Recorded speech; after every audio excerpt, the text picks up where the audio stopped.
My name is Patel, and I'm the guest conductor this week at the Cleveland Institute of Music. I'm the artistic director of the San Diego Youth Symphony, and also the music director and orchestra conductor of the La Jolla Symphony and Chorus. I've been to Cleveland a couple of times in the past. I've had the opportunity to hear the Cleveland Orchestra and to visit friends in the area, but this is my first time at CIM. I love working with students and young musicians of all different ages and abilities, and there's something joyful about those encounters with young musicians where you really see the spark happen. And so for me, it's always a lot of fun to work with talented young people. For me, one of the great challenges and joys of working with students is that you not only have to know something well in order to do the thing, you have to know it even better, because you have to sometimes teach the why behind it. And when you have those encounters with young musicians where you share the why and what you're looking for,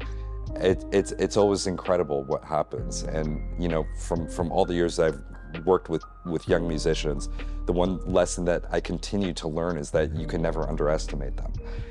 They reach for the stars, and if you give them something, oftentimes they go beyond what you even ask. And it's a joy and privilege to hold a high bar for them, watch them reach that bar, and then to raise that bar even higher, and to watch them achieve something brilliant. It's been great. I've had a blast so far. I think that, you know, yesterday was our first rehearsal, of course, and it was just fun to watch their personalities light up in rehearsal, and to see them laughing, and to have a good time making music. And for me, it was really powerful to see just how great they are. You know, you ask them to do something and they do it, and they want to do it. And as a teacher, as a conductor, there's no greater joy than to work with musicians that really enjoy what they're doing. This school has such a great reputation all across the world. And I have to tell you, I spent 4 years as associate conductor of the San Diego Symphony. Yahya Ling was the music director when I was associate conductor. For the longest time, he was resident conductor of the Cleveland Orchestra. And he's always spoken so highly of this musical ecosystem here in Cleveland and the musical training that happens at CIM. And so there's no surprise that many of his hires at the San Diego Symphony have on their resume Cleveland Institute of Music. So in so many ways, I was, like I said, even though I haven't been here before, I've seen that musical culture in San Diego and many other places. I see a lot of hope in young people. And like I said, I really believe you can't underestimate them. And there's a lot of energy that they're willing to give. Their understanding of the world is unique and powerful, and they are ready to embrace the world and be a contribution. And so for somebody like me, that I get a lot out of that encounter. It inspires me. It's something I take away and I carry into the work I do elsewhere. On the surface, Dvorak's Carnival Overture is about a carnival, and it's about excitement. And Dvorak even wrote that it's about going to a carnival and seeing life wildly taking place all around. But actually, I think it's about something else. The piece's original title was called Life. And for me, the piece is about the circus and the carnival that is life. And so there's something that I think everybody can relate to, because, you know, my wife and I have 2 little ones at home. And every day we joke. Actually, we don't joke. It's the truth. Every day is a carnival. Every day is a circus. There are ups and downs, there are tender moments, there are chaotic moments, there are celebratory moments. And so I think with Dvorak's piece, it really embraces all the different aspects of life. Dvorak's music has an incredible legacy right here in Cleveland. George Zell and the Cleveland Orchestra made many of the best recordings of Dvorak's music together. There's a great tradition here, and I find the music of Dvorak incredibly colorful, exciting.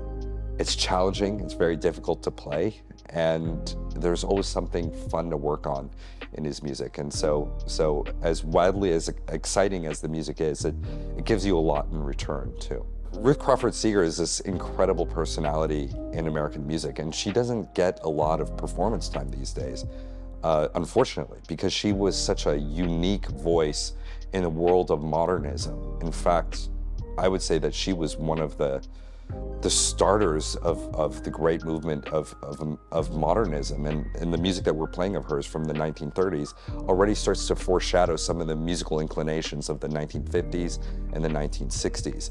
So the music itself is bizarre in the most wonderful way.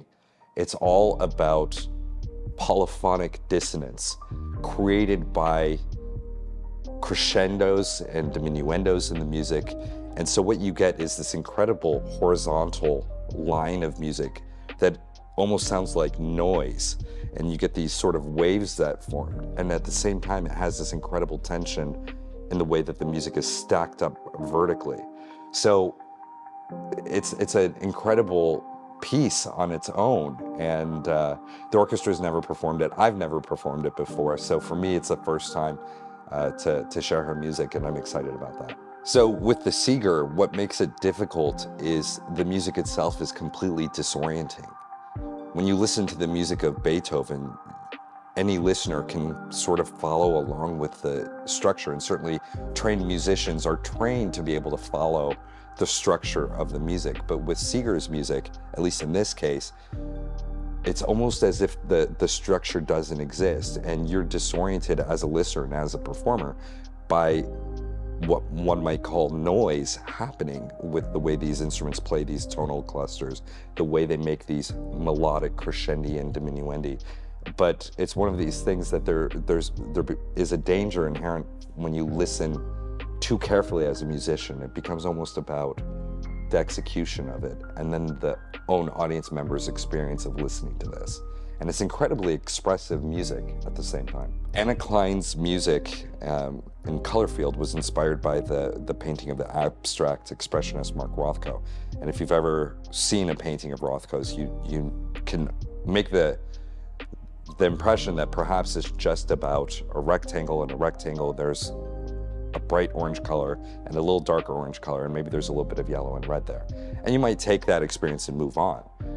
But the idea of Rothko's works are that it acts almost as like a mirror to your own experience, and what you see in that painting becomes the valid means of expression.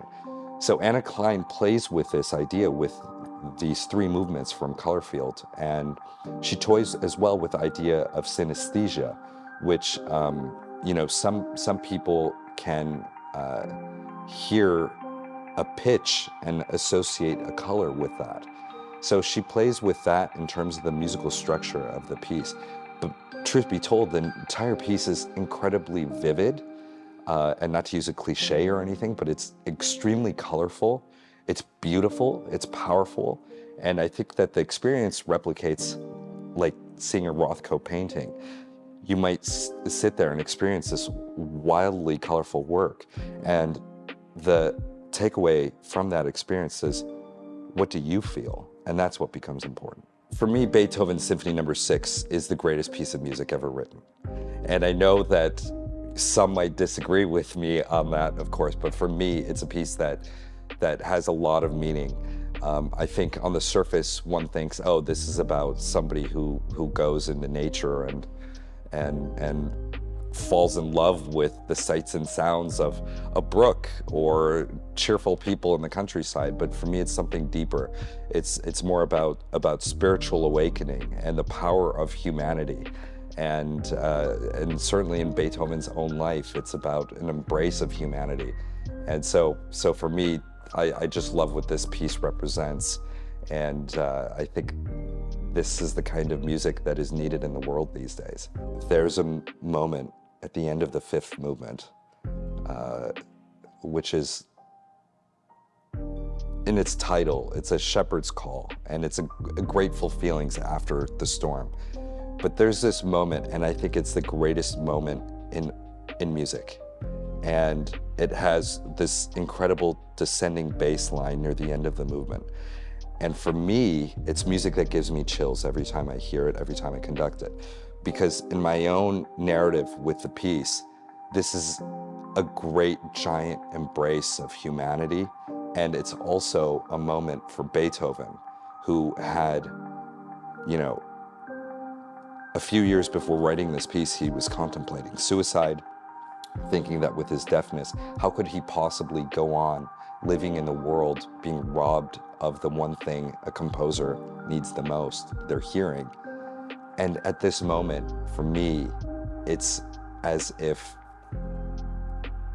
someone, maybe high above, or maybe nature, or whatever it is saying, everything's gonna be okay. My takeaway for any audience at any concert is that they go away feeling moved, that they go away feeling inspired, that they go away feeling touched by the music. Of course, there's the element of seeing young, enthusiastic musicians on stage playing their hearts out, and I find that experience uplifting. But as we tiptoe out of the pandemic, I think one of the great takeaways for me is this feeling of abundant joy that happens when we're able to gather and when we're able to make music together and for each other. And so my hope for anybody in the audience is they go away feeling that we'll be okay, that there's something great happening in the world, in a world of noise and war and problems and tragedies. There's some good to be found.